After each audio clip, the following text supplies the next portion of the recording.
మాటలు రానివాడు పేదబాలుడు. ఆ శివయ్యని ఎలా మెప్పిస్తాడు? లోకమంతా దేవుణ్ణి స్తోత్రాలతో, మంత్రాలతో పిలుస్తుంది. కాని ఇక్కడ ఒక చిన్న ప్రాణముంది. తన బాధను చెప్పడానికి మాటలేదు. తన భక్తిని చాటడానికి మంత్రం రాదు.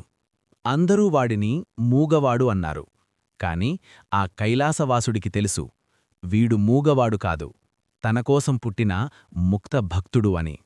10 ఏళ్ల శివయ్య గుడిమెట్ల దగ్గర నిలబడి లోపల ఉన్న శివలింగాన్ని ఆశగా చూస్తుంటాడు.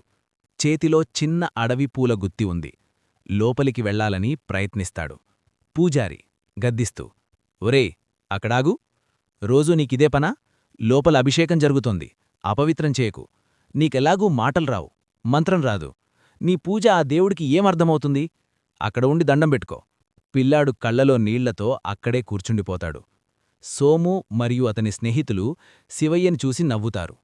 సోము, ఏరా శివయ్యా, ఆ శివుడికి హరహర మహాదేవ అని పిలిస్తేనే వినబడదు. నువ్వు నోరు విప్పకుండా పిలిస్తే ఆయన పలుకుతాడా? అసలు నీ ప్రార్థన ఆయనకు వినిపిస్తుందని నీకు నమ్మకమా? శివయ్య ఏమీ అనలేక తన గుండెపై చెయ్యి వేసుకుని శివలింగం వైపు చూపిస్తాడు. సోము నవ్వుతూ శివయ్య తెచ్చిన పూలను కింద పడేసి తొక్కుతాడు. పిల్లాడు వెక్కివెక్కి ఏడుస్తూ ఆ పాడైన పూలను ఏరుకుంటాడు. వర్షాల కోసం ఊరి జనమంతా గుడిలో పెద్ద యాగం చేస్తుంటారు. పూజారి మంత్రాలు చదువుతుంటాడు. శివయ్య మాత్రం గుడి వెనుక భాగంలో ఒక మూలన కూర్చుని మట్టితో ఒక చిన్న శివలింగాన్ని చేసి దానికి తన కన్నీళ్లతో అభిషేకం చేస్తూ ధ్యానంలో మునిగిపోతాడు. పిల్లాడి ఏకాగ్రత ఎంతలా ఉంటుందంటే చుట్టుపక్కల ఏం జరుగుతుందో కూడా అతనికి తెలియదు. అతని మనసులో కేవలం శివుడి రూపం మాత్రమే మెదులుతుంటుంది. యాగం పూర్తయినా ఆకాశంలో మేఘం పట్టదు. అందరూ నీరసంగా ఉంటారు.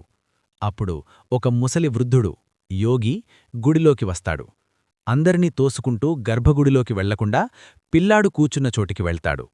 వృద్ధుడు పెద్దగా నవ్వుతూ, అయ్యో పిచ్చి జలాలారా, మీరు ఇక్కడ మంత్రాలతో పిలుస్తున్నారు, కాని అక్కడ ఆ పరమశివుడు ఒక పిల్లాడి మౌనానికి బందీ అయిపోయాడు. ఇదిగో చూడండి. అందరూ పరిగెత్తుకుంటూ వెళ్తారు. శివయ్య మట్టి శివలింగం ముందు నిశ్చలంగా ఉన్నాడు. ఆశ్చర్యం. పిల్లాడి కళ్లలో నుండి కన్నీరు కారుతుంటే గర్భగుడిలోని అసలు శివలింగం నుండి గంగమ్మ ఉబికి వస్తున్నట్టు మీరు ధారగా కారుతుంటుంది. పిల్లాడు శివ అని అనడానికి ప్రయత్నిస్తుంటే అతని నోటినుండి శబ్దం రాకపోయినా గుడిలో ఉన్న పెద్దగంటలు తమంతట అవే మ్రోగడం మొదలవుతాయి. ఊరి జనం, పూజారి తమ తప్పు తెలుసుకుంటారు. పూజారి పిల్లాడి దగ్గరకు వచ్చి మోకాళ్లమీద కూర్చుంటాడు. పూజారి, క్షమించు నాయనా, మంత్రం చదివితే దేవుడు వస్తాడనుకున్నాను. కాని నీలా మనసుని అర్పిస్తే దేవుడు మనలోనే ఉంటాడని ఈరోజు తెలిసింది. పిల్లాడు నెమ్మదిగా కళ్ళు తెరుస్తాడు. ఎదురుగా ఉన్న వృద్ధుడు మాయమైపోతాడు. ఆకాశంలో నుండి వర్షం కురిసి ఊరంతా పచ్చగా మారుతుంది. శివయ్య నేర్పిన నీతి ఏమిటంటే, వాక్కు లేనిచోట భక్తి ఉంటుంది, అహంకారం లేనిచోట దేవుడుంటాడు. శివుడు కోరుకునేది అలంకారాలు కాదు, ఆత్మశుద్ధి.